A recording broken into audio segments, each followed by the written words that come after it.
Alright, so we are back with another pretty cool Pauper deck. Pretty strong, pretty fun. It is green-black sacrifice synergy. So I'll quickly run through the lands. We are running 20 lands. We have 4 evolving wilds, 5 basic forests, 6 basic swamps, 4 jungle hollow, and 1 Terramorphic Expanse. So this is a deck based around sacrifice synergy and creatures that provide us some value when they die. So first up, in terms of 1-drops, we have Fume Spitter, 1 for a 1/1. It says sacrifice Fume Spitter, put a -1/-1 counter on target creature. Then we're playing Young Wolf, 1 for a 1/1 Undying. In terms of 1 mana removal, we have Tragic Slip, 1 mana for an instant, target creature gets -1/-1 until end of turn. But that creature gets -13 instead if a creature died this turn. Then we've got 2 copies of Flayer Husk. Okay, in terms of 2-drops, we have Elvish Visionary, 2 mana for a 1/1. When it enters the battlefield, draw a card. We also have Brindle Shoat, 2 mana for a 1/1. When it dies, create a 3/3 boar creature token. Okay, then we have Fleshbag Marauder. It's 3 mana for a 3/1. When it enters the battlefield, each player sacrifices a creature. So hopefully this doesn't hurt us as much as it hurts the opponent, because most of our creatures give us value when they die. Like, for example, Mother Bear. It's 2 mana for a 2/2, but it also says pay 5 mana, exile Mother Bear from your graveyard, create 2 2/2 bear creature tokens. So pretty cool.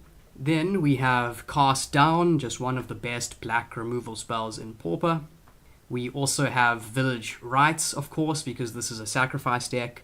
1 mana for an instant. As an additional cost, you have to sacrifice a creature, draw 2 cards.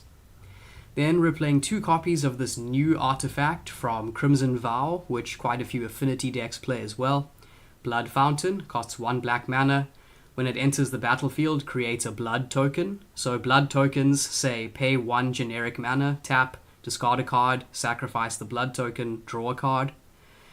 Then Blood Fountain also has pay 3 generic and 1 black, tap, sacrifice Blood Fountain, return up to 2 creature cards from your graveyard to your hand. So this has synergy with all of our sacking. Then also Reckoner's Bargain from Neon Dynasty, very similar to Deadly Dispute and Village Rites. 2 mana for an instant. As an additional cost, sacrifice a creature or an artifact. You gain life equal to the sacrificed permanent's mana value, and then you draw 2 cards. And then finally, our main threats, the centerpieces of the deck. We are running 4 Bone Picker, 4 mana for a 3/2 Flying Death Touch, but it costs 3 less to cast if a creature died this turn. And then Bayou Groff, 2 mana for a 5/4 that says, as an additional cost to cast Bayou Groff, sacrifice a creature or pay 3. So that's the deck. It definitely seems very decent. If you want a bit of a change of pace, the Golgari aggro death strategy is pretty cool. This is by no means a new archetype. Many different lists of this basic strategy are floating around online and often do pretty well in tournaments. So it's definitely a deck I'd recommend that you take for a spin. It's got lots of nice little synergies going on. Like, for example, Reckoner's Bargain has synergy with Bone Picker because its mana cost is pretty high, although its effective mana cost is usually 1 because you have so many death effects in this deck. Right, so that's the deck. Hopefully I'll record some matches with it soon because, yeah, it's pretty fun and definitely has some power. Thanks for watching.